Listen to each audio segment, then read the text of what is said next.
오늘 우리 욥기의 말씀 함께 다시 귀를 기울여 보기를 원합니다.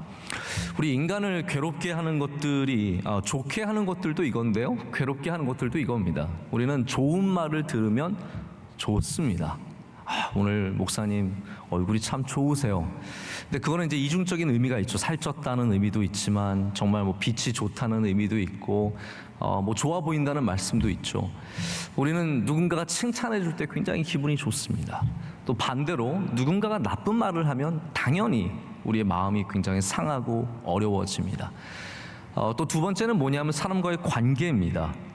사람들이 우리 가까이 와서 나와 함께 하기를 원하고 내 주변의 사람들이 모이면 우린 참 기쁘고 즐겁지만 혼자 된 것 같고 홀로인 것 같고 아무도 내 곁에 오지 않고 나를 멀리하고 특별히 의도적으로 사람들의 계획에 의해서 따돌림을 받으면 우린 굉장히 마음이 상하고 참 어려운 것을 알게 됩니다. 오늘 말씀에 욥이 어려운 이유는 이 두 가지 때문이거든요.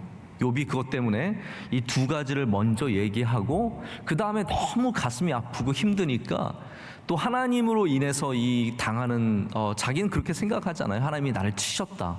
오늘 내용이 그거거든요. 하나님이 나를 치셨다. 그러나 그 나를 치신 하나님이 나의 대속자가 되신다.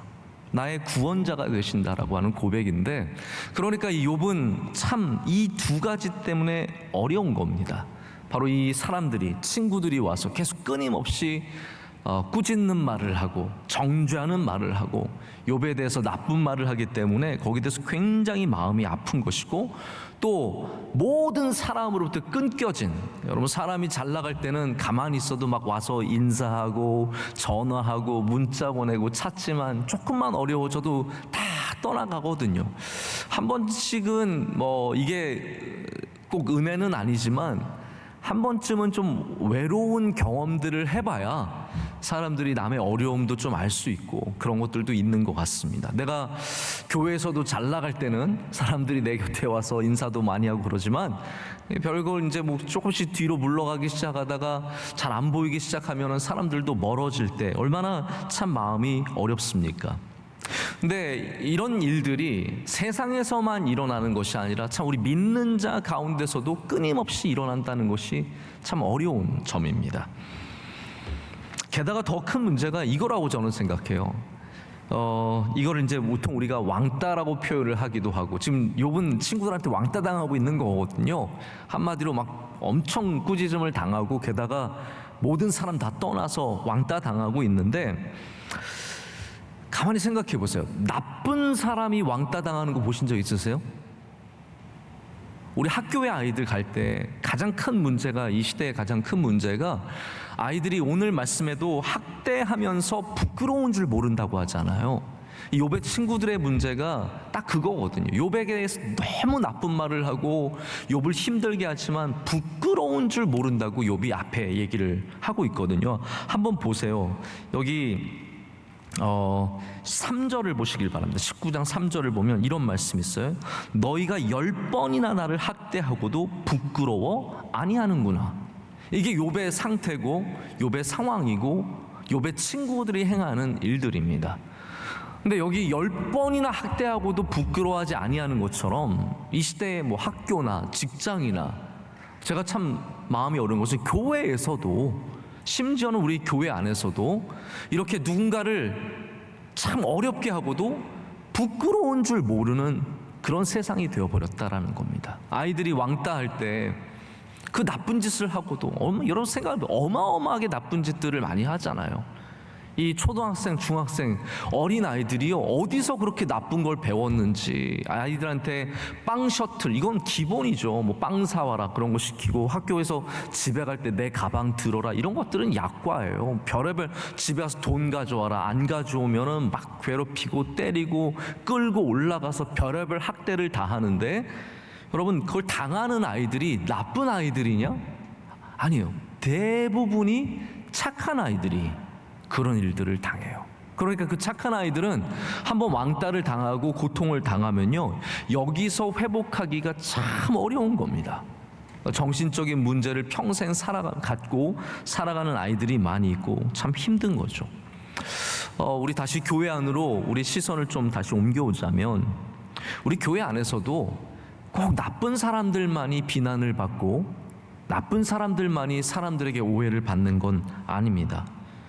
제가 참 조심스러운 것은 교회에서 소위 힘 있는 사람들, 잘 나가는 사람들, 아는 사람들, 많은 사람들, 뭐 밖에만 나가면 사람들이 어머 집사님, 권사님, 장로님 이런 분들이 그분들끼리 모여서 내 마음에 안 드는 사람 하나 찝어서 그 사람을 씹는다든지 어렵게 한다든지, 이런 말 저런 말 나쁜 말 보태는 거 굉장히 쉽습니다. 뭐 하나만 있어도요, 조금만 나쁜 말 보태면 얼마나 나쁜 사람 되는지 모릅니다. 순식간에 그 사람 영적으로 굉장히 문제가 많은 사람 되는 것이고, 교회를 대적하는 사람 되는 것이고, 목사를 대적하는 사람 만들면 그게 얼마나 쉬워요. 힘 있는 사람들 그거 순식간에 할 수 있는 겁니다. 내 힘으로 모인 사람 앞에서 어머 내가 그 집사님 아는데, 죄송합니다, 제 여자 흉내내서 죄송한데 남자도 어머 할 수 있잖아요. 네. 어머 내가 그 집사님 아는데 그 문제 있더라, 이상한 성경 공부 다니더라, 이상한 말 하고 다니더라, 이상한 사람 만나고 다니더라. 여러분 조금만 내 맘에 안 들어서 그렇게 말을 해버리면 그 사람들은 거기서 헤어날 길이 없는 겁니다. 제가 모든 상황이 다 그렇다고 말씀드리는 게 아니라, 우리 안에 얼마나 많은 말들과 따돌림들이 한 생명을 이렇게 힘들게 하고 어렵게 한다는 것을 알아야 된다라는 거예요. 하루는 저희 아들이 저한테 갑자기 뭐 이상한 질문을 하더라고요. 아빠 개구리 한번 패대기 쳐본 적 있어? 정말 갑자기 저한테 그 질문을 훅 들어왔어요. 저희 아내도 훅 말하더니 저희 아들도 훅 갑자기 들어왔어요. 그러더니 아빠 어떤 누나가 개구리를 패대기 쳐봤대. 그래서 제가 솔직하게 고백했어. 아빠도 해봤어. 아빠도 어렸을 때 아무것도 모르고 개구리 잡아가지고 개구리 땅에다가 던져보고 살아나라고 거기다 십자가 그려주고. 여러분들은 그런 거 아니에요? 저는 그 교회 다녀서 십자가 그려줬어. 야 개구리야 너 살아나라 제발. 그래서 살아나는 애들도 있었고. 죄송합니다. 근데 여러분 우리가 다 알고 그러나요?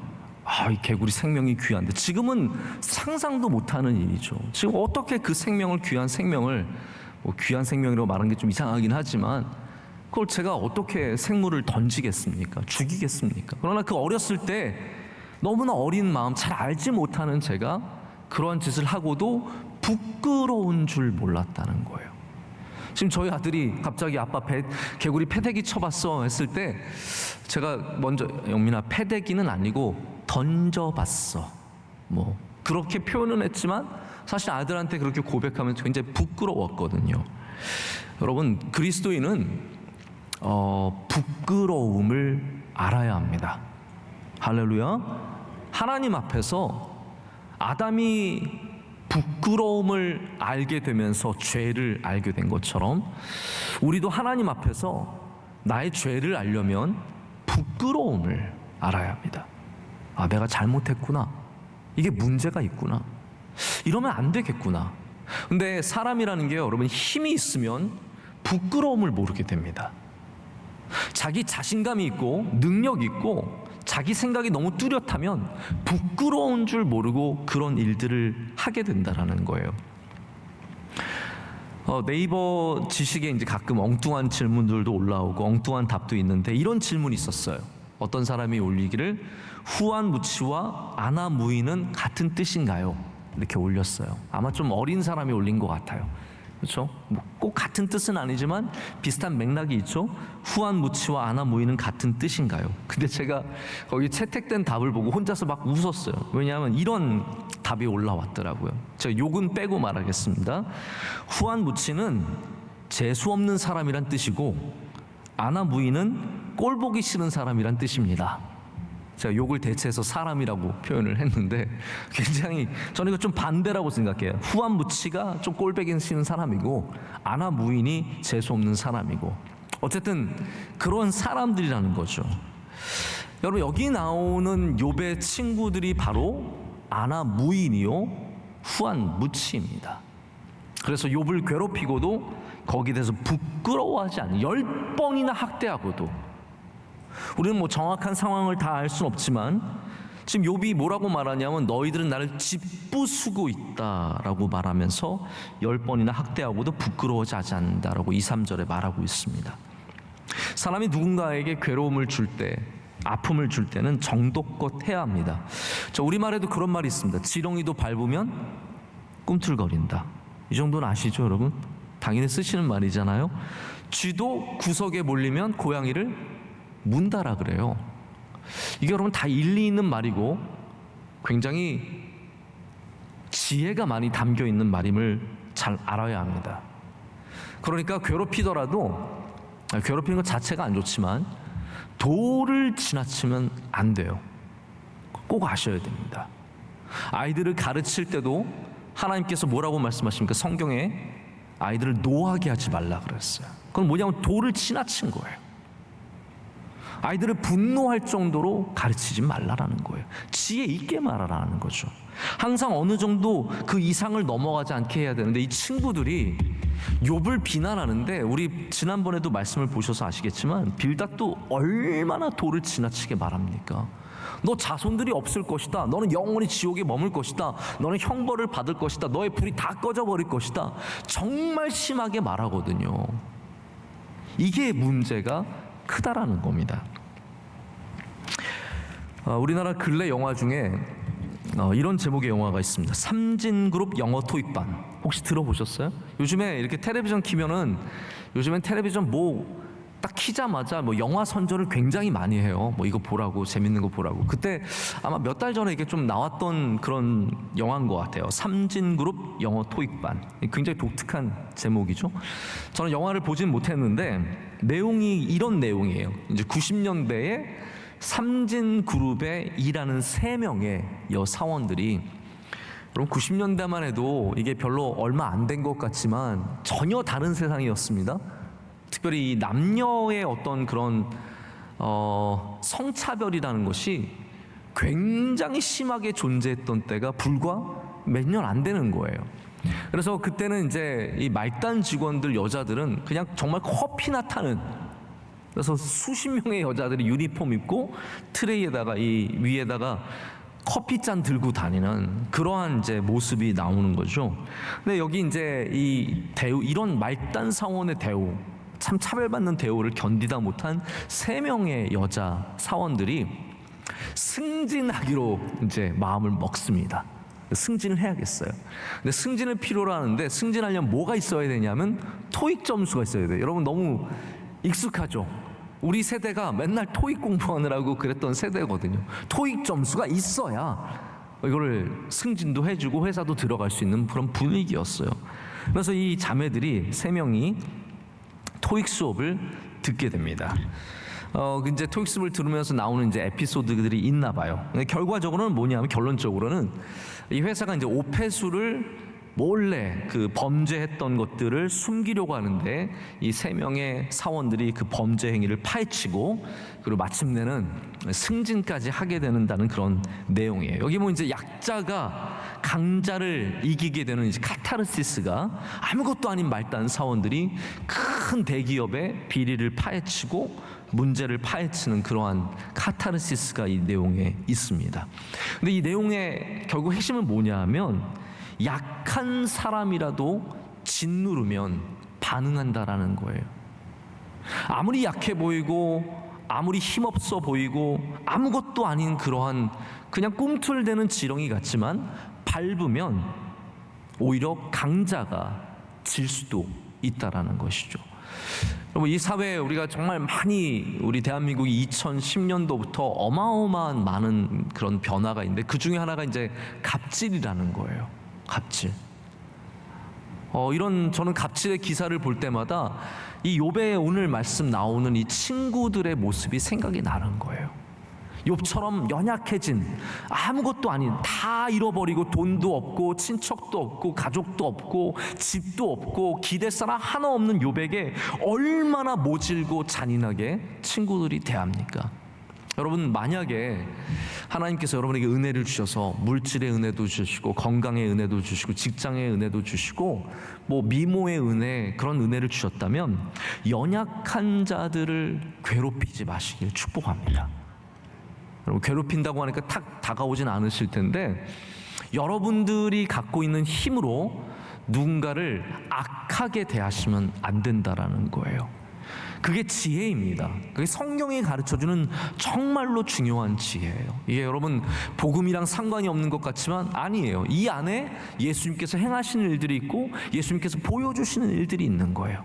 예수님께서 가장 연약한 자들을 절대로 사랑해 주시고, 할렐루야, 그들을 붙잡아 주시고 그들을 인도해 주시거든요. 그게 복음이라는 겁니다.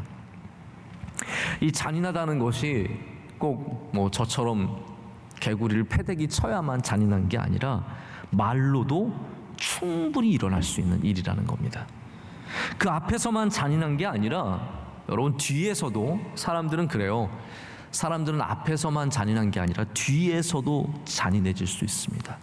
몇 사람이 모여서 한 사람을 비난하고 없는 이야기를 만들어서 공격하면 그게 잔인한 일입니다. 심리학자인 김경일 교수라는 분이 있으세요. 이분이 뭐 유튜브에서 그러니까 유튜브에 나오는 강의가 많아요. 그분이 말하기를 남에 대해서 나쁜 말 하는 사람들이 특징이 있대요. 한번 귀를 기울여 보세요. 어떤 사람들이 남에 대해서 나쁜 말을 하느냐? 두 종류의 사람이라는 거예요. 첫 번째 사람은 어떤 사람들이냐면 내가 행복하지 않아서 그렇대요. 내가 행복하지 않아서. 자기가 행복한 마음이 없기 때문에 자꾸 누군가를 불행하게 만들고 싶은 거예요. 두 번째 부류는 어떤 사람이냐면 불안한 사람, 마음이 불안한 사람들이 그 불안을 해결하기 위해서 바로 이렇게 남의 나쁜 말들을 한다라는 거죠. 자기보다 더 불행한 사람을 찾아서 조금이라도 우월감을 갖고 싶다는 거예요. 이게 참 말이 되는가 싶지만 제가 나보다 불행해, 제가 나보다 못됐어, 제가 나보다 못해 라는 그런 우월감을 갖고 싶다라는 거죠. 근데 이게 저는 더 큰 문제라고 생각해요. 가장 큰 문제는 뭐냐면 내가, 이거 잘 들어보세요. 내가 저는 이거 굉장히 공감했거든요. 내가 싫어하는 사람이 여기 있는데, 여기 내가 싫어하는 사람이 있어요. 보면 왠지 그냥 싫고 나에 대해서 좀 인사도 잘 안 하는 것 같고 싫어요. 마음에 안 들어요. 뭔가 좀 저 사람이 이렇게 치고 올라오면 내 자리를 뺏길 것 같은 마음도 있고 여러 가지 마음이 있겠죠. 근데 어떤 마음이 생기냐면 내가 싫어하는 사람을 더 많은 사람들이 싫어하게 만들고 싶은 거예요. 여러분, 이해가 가세요? 왜 이렇게 너무 전혀 모르는 것처럼 이렇게 들으세요? 사람들의 마음에 이게 다 있어요. 내가 싫어하는 사람을 다 싫어하게 만들고 싶기 때문에 그 사람에 대해서 끊임없이 말하고 다닌다는 거예요. 저 사람 문제 있다. 저 사람 교회에 뭔가 문제가 있는 사람이다. 저 사람 신앙에 문제가 있다. 저 사람 이상한 성경 공부 다닌다. 저 사람 뭔가 문제가 있다. 끊임없이 그 사람에 대해서 나쁘게 말하고 싶다라는 거예요. 여러분, 이거 참 조심해야 합니다. 저는 우리 교회에 얼마나 많은 부서가 있고 얼마나 많은 모임이 있고 얼마나 많은 사람들이 있습니까? 지금까지 하나님께서 우리 교회를 지켜주신 것은 우리 교회가 기도하는 교회이기 때문입니다. 할렐루야. 우리 교회는 교제가 목적이 아니라 하나님 섬기는 게 목적이에요. 그렇기 때문에 거기서 많이 벗어나지 않는 겁니다.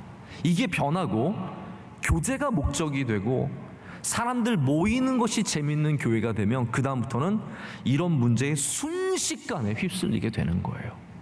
그리고 우리 명성교회는 끊임없이 하나님을 바라봐야 합니다. 예수님 잘 믿어야 합니다. 예배를 가장 우선시해야 합니다. 영적으로 깨어 있어야 합니다. 그래야 이 욥의 친구들의 문제에 걸리지 않게 됩니다.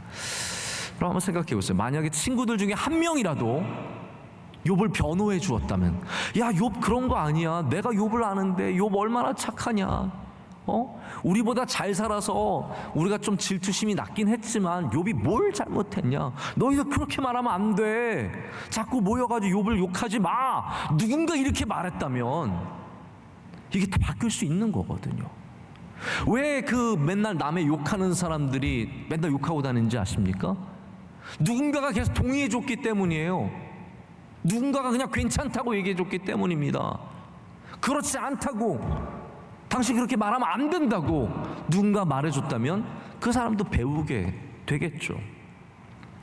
우리 명성교회는 축복하는 교회가 되어야 합니다. 할렐루야. 이게 여러분, 뭐 신앙이 나쁜 사람, 욥의 친구들, 엘리바스와 빌닷과 이거 다 친구들, 나쁜 사람들이 이렇게 했구나? 아니에요. 이 사람들 좋은 사람들이에요. 보시면 아시겠지만 믿음이 좋은 사람들이에요. 훌륭한 사람들, 도덕적으로도 굉장히 훌륭한 사람들이에요. 그런데 경찰이 된 거예요. 어느새 경찰이 되어서 사사건건 잘못한 것을 들여다보고 그것을 끄집어내고 있고 계속해서 부수고, 오늘 말씀처럼 부수고 짓누르고 학대하고 있다고 말을 하고 있습니다. 이태리에서 목회하시는 한 목사님이, 제가 예전에 그런 얘기를 들었는데, 이태리는 이제 음악하는 분들이 유학을 많이 가신대요. 뭐 패션하는 분들도 가시겠지만 음악을 하는 분들이 많이 있는데, 그래서 교회 예배가 참 풍성하고 좋대요. 생각을 해보세요. 여러분, 이태리에 유학 올 정도면 한국에서도 잘하던 사람들인데 그 사람들이 와서 찬양하고 악기 연주하고 그러면 얼마나 좋겠습니까? 근데 그 목사님이 말씀하시기를 그때는 참 좋은데 서로 경쟁심과 질투심이 너무 많아서 정말 힘들다고 그러시는 거예요. 음악을 잘하는 사람들끼리 모여서 서로 질투하고 서로 경쟁심에 너무너무 힘들어요. 하루는 한 선배가 후배를 불렀대요. 목사님 나중에 상담을 해서 알게 되었는데, 그 선배가 불러서, 이건 진짜 뭐 세상에서 깡패나 하는 말이죠. 뭐라고 했냐면, 야, 내가 너 잘 되게는 못해줘도 너 안 되게는 할 수 있어. 그런 말 했다는 거예요. 너 똑바로 해. 내 말 똑바로 들고 줄 똑바로 서고, 막 윽박질렀다는 거예요. 너 똑바로 안 하면 내가 너 못되게 할 거야. 여러분, 이거 어린 마음에 이런 얘기를 들으면 얼마나 두렵고 떨리겠습니까? 자, 이 말씀을 드리고 싶은 거예요. 자, 잘 들어보십시오. 하나님께서 우리 성도들에게, 하나님의 자녀들에게 특별히 아브라함을 통해서 주신 복이 무엇이냐면요, 하나님께서 우리로 축복하게도 하셨고 저주하게도 하셨습니다. 여러분, 성경이 말하는 겁니다. 그래서 우리 성도들은 잘 되게 하는 힘과 실제로 안 되게 하는 힘을 다 갖고 있어요. 그럼 어떤 힘을 쓰시겠습니까? 그 가운데 어떤 힘을 우리가 써야 하냔 말이죠. 지금 욥의 친구들은 어떤 힘을 쓰고 있습니까? 안 되게 하는 힘. 욥, 너는 끝났어. 너희 집은 망했어. 너도 이제는 영원토록 끝이야. 다시는 회복 못해. 지금 욥의 친구들은 끊임없이 안 되게 하는 힘을 쓰고 있다라는 거예요. 우리들은 어떤 힘을 써야 됩니까? 잘 되게 하는 힘. 할렐루야. 정말 중요한 겁니다. 누군가를 복되게 하는 힘, 누군가를 기쁘게 하는 힘, 누군가를 즐겁게 하는 힘, 누군가를 축복하는 힘을 써야 그게 하나님의 복을 받는 사람이 되는 것이에요. 다시 말씀드려요. 우리는 잘 되게 하는 힘도 있고 안 되게 하는 힘도 있어요. 힘이 있다고 다 쓰는 것처럼 어리석은 게 없습니다. 지혜롭게 힘을 써야 그 사람은 귀한 사람이거든요. 그럼 우리가 어떻게 지혜롭게 힘을 쓰냐 하면 바로 이 잘 되게 하는 힘을 쓰라는 거예요. 영어는 bless you가 참 많아요. bless you, bless you, bless you. 제 책이 에치 하면은 bless you. 자동적으로 옆에서 모르는 사람인데 저한테 bless you 하면, 그럼 뭐라고 대답을 해야 돼요? 그냥 thank you 하면 돼요. 그럼 우리도 우리 교회 안에 축복의 문화가 자리를 잡아야 합니다. 서로 축복하는 것. 우리 옆에 분 보시면서 인사하시면 축복합니다. 사랑합니다. 잘 될 줄로 믿습니다. 네. 눈도 좀 축복하는 눈빛으로 보세요. 네. 정말 우리가 서로를 축복할 때, 이거 여러분 아무것도 아닌 거지만 하나님이 이 안에 역사하신다고 생각해 보십시오. 그럼 우리가 축복할 때 누군가가 잘 되는 거예요. 기도하실 때도 여러분 축복하면서 기도하시길 바랍니다. 여러분의 교구를 위해서 축복하시고, 여선교회 남선교회 축복하시고, 부서를 축복하시고, 함께 주변에 일하는 사람 축복하시고, 저주하지 마시라는 거죠. 하나님, 저 집사님만 없으면 제가 교회 잘 다니겠습니다, 아니라는 겁니다. 저도 이메일을 쓸 때 맨 마지막에 이메일 맺는 말이 참 많아요. 근데 제가 오랫동안 이 외국인들과 이메일을 주고받으면서 제일 제가 결국은 좋아서 쓰게 된 게 뭐냐면 blessings예요. bless you가 아니라 blessings. 축복이 많기를 바란다. 축복받아라. blessings. 모든 우리의 마지막에는 누군가를 축복하는 것이 있어요. 그게 아브라함이라는 겁니다. 그게 우리가 아브라함의 자손이 되는 길이고, 복받는 사람이 되는 길이고, 복음을 가진 사람들이 되는, 복이 결국 복음이 무엇입니까? 복된 소식을 전하는 거잖아요. 우리가 복된 소식을 전하는 만큼 누군가에게 복을 주는 사람이 되어야 된다는 것이죠. 그래서 성경적인 복은요, 저 사람이 복을 받아야 나도 같이 복을 받는 거예요. 할렐루야. 저희가 너무 귀한 것이기 때문에 자꾸 제가 강조를 하는 겁니다. 다 아시고 계시죠? 그러나 강조를 하는 거예요, 제가. 성경적인 복은 남들은 다 안 되는데 나 혼자 잘 되는 거, 그 성경적인 복이 아니에요. 그래서 코로나 때 돈을 많이 버신 분들은 하나님께 기도를 많이 해야 합니다. 왜냐하면 남이 너무 어려울 때 여러분들이 복을 받은 것이기 때문에 그거를 잘 사용하셔야 돼요. 지혜롭게 사용하셔야 되고, 하나님의 뜻을 바라봐야 돼요. 왜 남들이 안 되는데 난 잘 됐을까? 신난다. 이게 아니라는 거예요. 남들이 어려울 때 내가 복을 받았으면 그것을 통해서 나눌 수 있어야 하고, 하나님께 영광을 올려드릴 수 있어야 합니다. 그래야 여러분이 더 잘 될 수 있는 거예요. 그게 복입니다. 성경적인 복이라는 거예요. 세상적인 복은 저 사람이 안 되는 게 복이죠. 경쟁이 치열한데 한 사람이라도 떨어져 나가는 게 복이죠. 투자 조금 해가지고 어마어마한 돈을 벌면 그게 복이죠. 그러나 성경은 그렇지 않다라는 거예요. 성경은 우리가 함께 복받기를 원하는 겁니다. 그래서 구원을 하나님께서 그냥 혼자 받으면 좋은 거면 뭘 복음을 전합니까? 그냥 나만 잘 믿고 죽으면 되는 건데, 아니라는 거잖아요. 복음은 무조건 전해야 돼요. 복음은 무조건 나눠야 하고, 그 귀한 것을 나눌 수 있는 것처럼 우리가 누군가를 축복할 때 하나님께서 여러분을 기뻐 받으시고 은혜를 더하여 주실 줄로 믿습니다. 이 첫 번째가 말의 어려움이라는 것을 제가 지금까지 쭉 말씀을 드렸고요. 두 번째는 사람을 괴롭게 하는 두 번째 요소는 단절입니다. 끊겨지는 것, 모든 것으로부터 끊겨지는 것. 이게 이제 요즘 말로는 왕따죠. 그게 오늘 본문 말씀 19장 13절에서 22절, 우리 읽진 않았지만 13절에서 22절까지 굉장히 상세하게 묘사되고 있어요. 여러분께서 한번 집에 가셔서 19장을 다시 한번 쭉 읽어보시면 제가 오늘 드린 말씀을 전체적으로 잘 이해하시게 될 겁니다. 우리 인간은 원래부터 관계적인 존재입니다. 하나님께서 그렇게 디자인을 하셨습니다. 하나님은 그런 사람의 속성을 만드셔서 우리를 관계의 존재로 만드셨기 때문에 지금도 우리와 끊임없이 교제하시기를 원하시고, 교제가 가장 중요한 신앙의 한 부분입니다. 그래서 신앙은 내가 얼마만큼 알고 있느냐의 문제가 아니라 얼마만큼 주님 가까이 있느냐의 문제입니다. 이게 바뀌게 되면 아는 것으로 신앙을 다 대체하려고 하죠. 아닙니다. 그래서 성경을 아무리 많이 알고 있어도 기도하는 사람이 훨씬 더 귀합니다. 그래서 성경을 알아도 지식적으로 알지 마시고 하나님을 사랑해서 아시길 축복합니다. 그게 참 귀한 거예요. 다릅니다. 그래서 성경을 많이 아시는 분들은 잘못 알게 되면 그걸로 이단이 되기도 하지만 남을 공격하고 비판하고 자꾸 남을 걸려 넘어뜨리게 하려는 도구로만 사용을 합니다.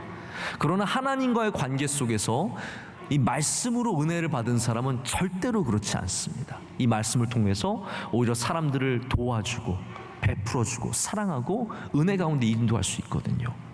하나님 우리와 교제하기를 원하십니다. 근데 사람과 하나님과의 차이점은 뭐냐 하면 어려울 때 사람들은 떠나지만 하나님은 우리와 영원토록 함께 하신다는 거죠. 그게 차이입니다. 그래서 다 떠났어요. 오늘 욥의 말을 이해하면 친척도 떠나고 자식도 나를 싫어하고 미워하고 멀리하고 아내도 내 숨 쉬는 곳조차 싫어하고 다 떠났어요. 모두 다 끊어졌는데 나중에 뭐라고 고백을 합니까? 나에게는 대속자가 있다라는 거예요. 내가 그분을 만나게 될 것이다. 왜냐하면 그분은 살아계셔서 나를 버리지 아니하시기 때문입니다. 자, 오늘 새벽에도 다윗의 시편을 통해서 은혜를 나눴는데 다윗이 가장 원했고 반대로 말하자면 가장 두려워했다는 말이거든요. 백발이 되었을 때, 백발이란 말이 유대 사회에서 어떤 의미였겠습니까? 힘이 빠지고 능력이 없어지고 그의 존재의 가치가 떨어지는 그때에 다윗이 뭐였냐 원했던 것은 하나님이여 나를 버리지 마소서였어요. 이게 그의 두려움입니다. 내가 힘이 빠졌을 때, 내가 연약해졌을 때, 내가 아무것도 아닌 것이 되었을 때 하나님 나를 떠나지 말아달라는 거예요. 사람들은 떠나가고 좀 덜 찾아오겠죠. 여러분 계속 많이 찾아오는 거 원하세요? 좀 덜 찾아오겠죠. 백발이 되면은 좀 시간이 남겠죠. 그러나 우리가 정말로 바라는 것은 무엇입니까? 하나님과 내가 함께 한다면 그 시간들이 복될 수 있다라는 거죠. 나를 버리지 말아달라고 얘기를 하는 겁니다. 한 연구에 의하면 직장인들의 스트레스, 여기도 이제 직장인들이 많이 계시는데 직장인들의 스트레스의 주범이 일과 사람이래요. 자, 그러면 일과 사람 중에 어느 게 더 스트레스가 될까요? 이 조사에 의하면 일로 스트레스 받는 비율은 30%라고 합니다. 정확하게는 28.7%인가 그래요. 그러면 나머지는 뭐냐? 인간관계.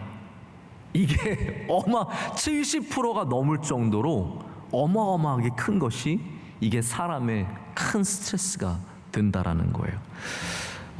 저도 솔직하게 말씀드려서 제가 정말 하나님 앞에서 정직하게 말씀을 드리는데 저는 명성교회에서 인간관계로 스트레스 안 받습니다. 놀랍지 않습니까? 왜 안 믿으세요? 믿으시면 아멘 하시기 바랍니다. 정말입니다. 지금은 저에게 스트레스가 되고 좀 힘든 건 뭐냐, 말씀 준비하는 거. 이게 참 쉽지 않고 어렵습니다. 근데 제가 분명히 알아요. 만약에 인간관계에 문제가 생기면 저는 말씀 준비하는 것보다 사람과의 관계가 훨씬 더 힘들어질 것을 분명하게 알고 있습니다. 지금 없어서 제가 없을 뿐이지, 하나님이 은혜를 주셔서 없을 뿐이지, 이게 생기면, 그러니까 제가 능력이 있어서 인간관계 스트레스 안 받는다는 말이 아니라는 거예요. 제가 아무리 능력이 많아도 인간관계에, 예를 들어서 우리 장로님 한 분이 딱 틀어서가지고 저를 힘들게 하신다? 그러면 아마 저는 말씀 준비하는 것보다 그게 훨씬 더 힘들 거예요. 그래서 그러지 않으시길 제발 그 바라는 거죠. 욥에게 모든 인간적인 관계는 고난 이후에 싹 다 끊깁니다. 사람들로 들끓던 집이 순식간에 조용해지고, 근데 이게 욥에게는 참 슬픔이고 괴로움이에요. 우리는 사람들만 없으면 내가 행복할 거다, 인간관계 문제만 없으면 행복할 거다라고 생각을 하지만 인간들이 사라지는 순간 사람은 극심한 외로움과 절망감과 좌절함 속으로 빠져들게 되어 있습니다. 욥이 경험하는 이 단절은 1차적, 2차적, 그리고 3차적입니다. 1차적으로는 나의 가족들이 떠납니다. 2차적으로는 나의 가까웠던 친척들과 친구들이 떠납니다. 근데 욥에게 가장 가슴 아픈 것은, 이것이 나중에 회복되긴 하지만 뭐라고 얘기하냐면 하나님의 손이 나를 치셨다라는 거죠. 절대로 끊기지 않을 줄 알았던 그 하나님과의 관계가 흔들릴 때 욥은 가장 힘들고 어렵습니다. 그 가운데 이제 전환점이 오늘 본문 가운데 나옵니다. 우리 이 말씀을 함께 25절 말씀 우리 다 같이 한 목소리 읽겠습니다. 내가 알기에는 나의 대속자가 살아계시니 마침내 그가 땅 위에 서실 것이라. 아멘. 이 비난과 따돌림과 아픔 속에서 무엇이 위안이 됩니까? 무엇이 나의 소망입니까? 욥은 그 심판자 하나님께서 나의 또한 대속자가 되심을, 나를 구원하시는 분이 되심을 고백하고 있습니다. 저는 이 부분에서 참 하나님 아버지의 신비함이 있다라고 생각을 합니다. 하나님 아버지는 우리를 징계하시는, 우리를 사랑하시는, 사랑하지 않으면 어떻게 징계함이 있겠냐라고 말씀하지 않습니까? 하나님은 우리를 사랑하셔서 징계하시는 하나님이신데, 바로 그 하나님께서, 나를 징계하시는 그 하나님께서 사실은 나를 가장 사랑하시고 나를 구원하시고 나에게 은혜 주시기를 원하시는 또 그 같은 하나님이시라는 거죠. 그래서 욥기는 나를 치시는 분이 하나님이심을 얘기하지만 동시에 나를 구원하실 분도 하나님밖에 없다라는 것을 말하고 있는 겁니다. 그래서 제가 오늘 욥기의 말씀은 제가 한 장씩, 혹은 이제 그 반론이 길어지면 뭐 두 장씩도 다루고 있지만, 그래서 본문을 정해도 그 본문만 말씀을 드릴 수는 없어요. 이 전체적인 맥락을 다 말씀을 드려야 마침내 이 본문의 결론까지 오게 되는 거죠. 이 말씀은, 오늘 읽은 우리 말씀은 욥의 결론입니다. 욥기가 이 빌닷에게 하는 반론의 결론이면서 이 대속자, 그래서 이게 메시아에 대한 말씀이기도 해요. 그래서 핸델의 메시아에도 이 말씀이 그대로 들어있는 겁니다. 우리 다시 한번 따라하겠습니다. 나의 대속자가 살아계시니. 그렇습니다. 이거를 여러분 분명하게 믿으셔야 합니다. 나의 대속자가 살아계십니다. 욥은 참 너무 억울했기 때문에 이거를 영원토록 사람들이 알아주기를 원했어요. 그래서 뭐라고 말하냐면, 오늘 본문에, 우리가 읽은 본문에 보면은 철필과 나부로 영원히 돌에 새겨졌으면 좋겠다라고 말합니다. 지금도 이스라엘의 유적이 많은 이유가 무엇이냐면요, 돌 문화예요. 뭐 다 아시겠지만 이스라엘은 돌 문화예요. 그러니까 당연히 유적이 많을 수밖에 없어요. 우리처럼 나무가 많으면 나무 문화 아무것도 안 남아요. 다 썩어서 없어지고 불타서 없어지고, 남은 것들이 얼마나 귀한지 모릅니다. 그래서 우상도요, 바알은 가끔 발견이 됩니다. 바알은 이 토기로 만들거든요. 뭐 거창하지도 않아요. 정말 뭐 돈 있고 능력 있는 사람들이 뭐 철이나 혹은 쇠를 녹여서 만들고, 청동을 녹여서 만들고, 아니면 금을 녹여서 만들지, 대부분 토기인데, 토기는 어쨌든 살아남아요. 여러분, 이스라엘 토기가 의외로 굉장히 단단합니다. 그래서 웬만하면 잘 깨지지 않아요. 아세라는 나무 목상이에요. 여러분, 이건 꼭 기본적으로 아시면 됩니다. 우상 중에서 바알은 토기고 아세라는 나무예요. 그래서 아세라 상은 거의 안 남습니다. 몇천 년 된 나무가 어떻게 남을 수 있어요? 다 사라지는 거죠. 그래서 이스라엘의 유물이 많은 것은 돌문화이기 때문이에요. 제가 한 가지 흥미로운 거 얘기해 드릴까요, 말까요? 시간 없는데 그냥 그만둘까요? 네, 요거만 제가 잠깐만 얘기를 드릴게요. 제가 지난번에 이스라엘에 갔을 때 처음 가본 곳이 뭐였냐면 다윗성이었어요. 다윗성은 예루살렘 성 밖에 있습니다. 그러니까 이게 원래 예루살렘이에요. 다윗이 처음으로 여부스 족에게서 이 땅을 다시 빼앗고 나서 들어간 곳이 여기예요. 이걸 우리가 어떻게 할 수 있냐면, 다 글자가 남아있기 때문이에요. 철필로, 나부로 다 글씨를 새겨놓은 거예요. 여기가 다윗의 궁정이다, 여기가 누구의 집이다, 다 그런 기록들이 있어요. 근데 제가 그걸 보면서 제가 다윗이 이해가 갔어요. 왜냐하면 우리가 생각하는 집들은 뭐 아무리 높고 뭐 그래도 별 차이가 없는데, 다윗성은요, 절벽 같은 곳에 집들이 쫙 내려가 있습니다. 그래서 기온샘까지 내려가서 그 기온샘으로 몰래 가서 정탐을 하기도 하고 적군으로부터 지키기도 하는 요새와 같은 곳이거든요. 그래서 다윗 궁정에 이렇게 딱 서잖아요. 밧세바 집이 너무 잘 보여요. 여러분, 그걸 아셔야 돼요. 다윗이 몰래 막 이렇게 밧세바를 본 게 절대로 아닙니다. 그냥 서면 너무 쉽게 보여요. 그래서 완전히 절벽 같은 곳에서 밑을 볼 수 있는 그런 구조로 되어 있는 곳이 이 다윗성이. 한번 나중에 예루살렘에 가시면 다윗성은 꼭 한번 가보세요. 정말로 아름답기도 하고 감동적인 곳입니다. 이 돌문화기 때문에 모든 기록들이 남아있고, 관에도, 이 관도 여러분 우리는 나무관이지만 여긴 돌관이잖아요. 다 돌이에요. 다 돌. 욥이 얼마나 하나님을 간절하게 찾으면 이 고백이 돌에 새겨지기를 원했다라는 거예요. 그만큼 간절하고. 그래서 여러분 우리나라 사람들 중에서 너무너무 간절한 사람들이 뭐 하냐면 청와대 신문고에 글을 올리는 거예요. 고충란이라 그러나요? 뭐 그런 거 있죠. 그게 사실은 돌에 글을 새기는 마음이라는 거죠. 욥은 지금 갈 데도 없고 할 것도 없으니까 언젠가는 하나님을 만나게 될 테니까 그때 하나님이 그거를 보기를 원했다라는 거죠. 억울함과 답답함, 이거 하나님 만나면 다 풀리는 거거든요. 할렐루야. 그게 기록되어서 사라지지 않기를 원하는 거예요. 언젠간 내가 하나님 만날 텐데 그때 그 돌판을 들고 보여드리고 싶은 거예요. 하나님, 제가 이렇게 힘들었어요. 너무너무 어려웠어요.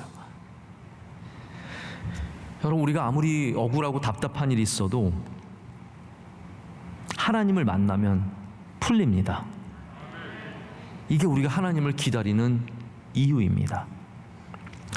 저의 짧은 인생에도 억울할 때가 있었고, 괴로울 때가 있었고, 이해 안 될 때가 있었습니다. 근데 말씀을 읽고 기도를 하다가 하나님의 은혜를 받으면 풀리더라고요. 그 어려웠던 문제가, 그 미웠던 사람이, 그 괴로웠던 일들이 조금씩 풀리는 일들을 참 많이 경험했습니다. 그래서 여러분에게도 이러한 복이 있기를 원합니다. 나의 대속자가 살아계십니다. 그리고 그 대속자를 만날 때 우리는 우리의 모든 답답함과 억울함에 풀리는 은혜를 받게 될 줄로 믿습니다. 제가 좀 시간이 많이 갔기 때문에 말씀을 정리하고 맺도록 하겠습니다.